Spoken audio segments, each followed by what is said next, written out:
Nagbabalik ang Rise and Shine Pilipinas ngayong 2025 sa Season 2 ng Aksyon Laban sa Kahirapan ng National Anti-Poverty Commission o NAPC. Makakasama po natin tuwing Martes at Huwebes sa Rise and Shine Pilipinas ang iba't ibang kinatawa ng mga ahensya at lokal na pamahalaan upang pag-usapan po ang mga interventions ng gobyerno sa pagpuksa sa kahirapan.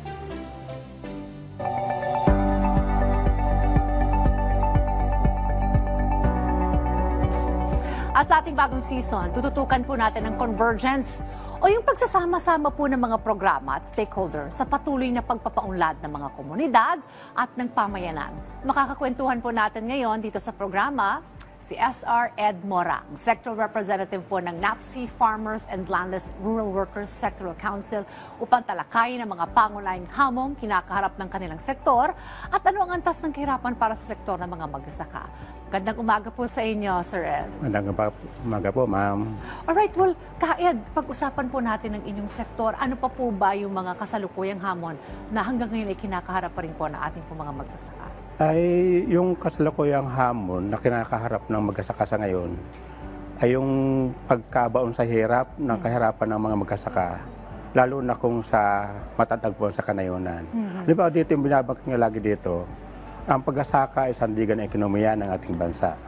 Pag sinabi mo pag-asaka ay sandigan ng ekonomiya, makikita mo agad yung tatlong sektor doon. Andun yung mag-asaka, kababaihan at kabataan. Sila yung ngayon yung matatagpuan mo sa kanayunan para likhain yung produkto para sa ating lipunan.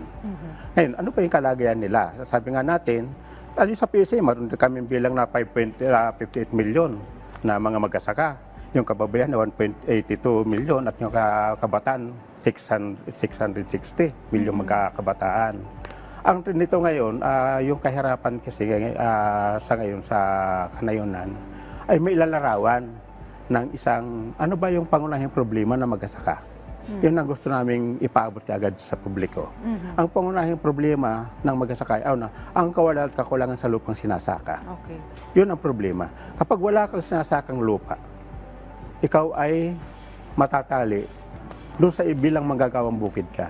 Pag magagawang bukid ka, ang problema nito ay mababang halaga ng gastos o yung mababang sweldo na matatanggap mo sa maghapong paggawa. Ay kung may 6 kang pamilya, paano mabubuhayin ang isang pamilyang 6 na membro kayo kapag wala kang lupa? Kapag may lupa ka, magtatanim ka, ang problema naman dito yung kapital. Mangungutang ka sa magkasaka sa mayamang magkasaka sa baryo, 20% interest. Kapag hindi ka nakabayad at sila nagkaroon ka ng problema, patong-patong lang yung utang mo, hindi nabubura. Yun yung pangalawang problema namin. Pangatlong problema na mag-asaka ngayon, yung mataas na gasto sa produksyon, abono pestisidyo, yung land preparation, napakataas niyan. Pero yung produkto na mag-asaka naman, napakababa. Presyo ng palay magkaano, umaabot ng 11 pesos, 12 pesos. Pero magkano ang bilihin naman, araw-araw na pinapasa namin, napakataas. Yung pabigas, etc. Napakahirap ng buhay. Yung binabanggit namin dito ngayon. Ang maganda nga lang dito, sa ganitong buhay, ay mayroong isang pag-unawa na inabot na.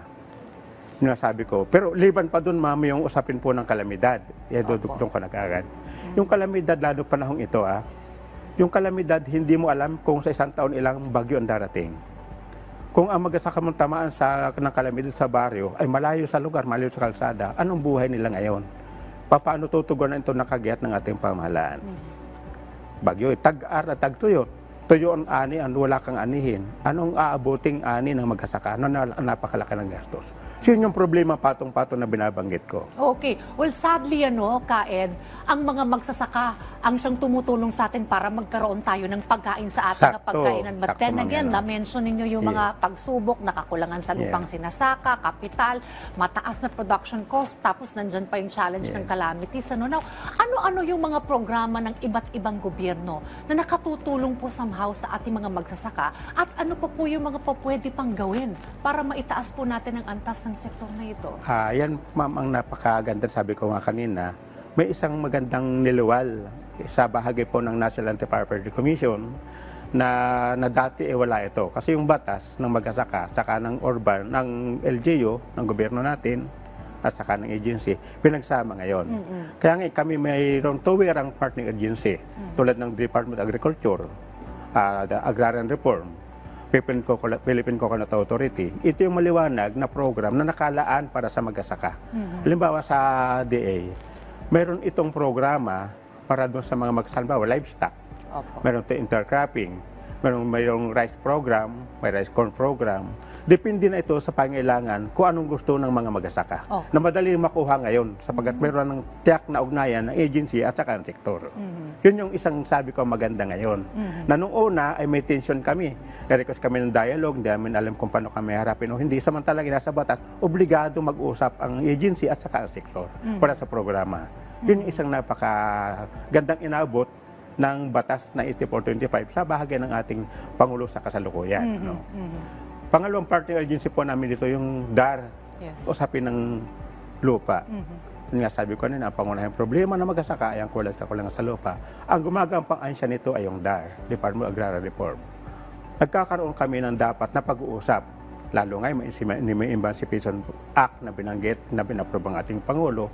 Ito yung daan na para maabot na yung kawalan ng lupa ng mag-asaka. Ang kailangan lang namin ngayon, isang pag-uusap muli sa bahagi ng DAR at saka ng sektor ng mag-asaka. Yung ugnayan na dapat ma-establish para yung hirap ng mag-asaka sa usapin ng pag-abot ng programa may mawala, magtulong ang gobyerno at saka yung sektor ng mag-asaka. Yun po yung mga namin ngayon, mga partner namin ngayon.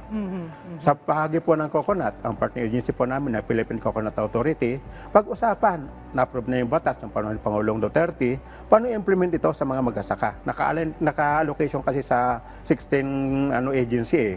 Ang usapin, paano ito mapupunta sa mga mag-asaka, sa bahagi ng pag-uusap, sa bahagi ng Philippine Coconut Authority at saka ng sektor mag-asaka. Ganun ulit ang process na mangyayari sa bahagi namin. Okay. Yun ang malaking bagay para sa aming mga mag-asaka sa kasalukuyan. Okay. So kita natin yung mga iba't ibang ahensya ng gobyerno, yung kanilang mga mahalagang papel para sa inyong sektor, nandyan ng DA, DAR, and PCA, you mentioned. How about the local government units? How can local government units help para po sa ating mga magsasaka? Ito sa local government unit ay tinahati na binabanggit ko. Gusto kong sabihin agad dito yung positive reaction. Ang sa local government unit sa bahagi ng mag-asaka, dito matingkad yung usapin pag may calamity, ang takbo mo kagad sa local LGU Pag may problema kasi LGU, hati ngayon yan. Ang problema natin ngayon sa LGU, hindi pa masyadong nakikinis paano yung ugnayan at tungo doon sa usapin ng lokal na paglilingkod sa mga may marong kasing tampo pa na mayroong paghalbi kalamidad, mayroong kaagad-agad na natutugunan ang LGU namin yung kanilang kapanig na mga mag-asaka. Paano kung hindi ka kapanalig ng LGU? Yun ang masakit sa amin. Sa bagay ng tulad ko, as sector representative. Dapat wala yun. Pantay-pantay dapat, pare-pareho mag-asaka. Sabi ko, wala dapat color coding dyan. Kung sino malapit lang sa LGU, yun lang matutugunan. Yung wala pala, paano naman? Yun ang iyak. Negative sign yung para sa amin. Yung positive naman, para sa akin, ang LGU, anumang sama ng loob mo at saka anumang gagawin mo, kayo pa rin ang magkakasama. Kayo pa rin ang magtutulungan.